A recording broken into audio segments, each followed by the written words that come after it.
You ask Tiger to solve. This deals with linear equations with one unknown. The final result is x equals -38/9. Let's solve it step by step. Simplify the expression. Expand the parentheses. Simplify the arithmetic. Group all constants on the right side of the equation. Subtract 108 from both sides.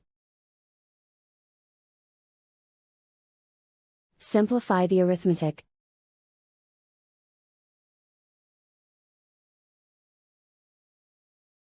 Isolate the x. Divide both sides by 27.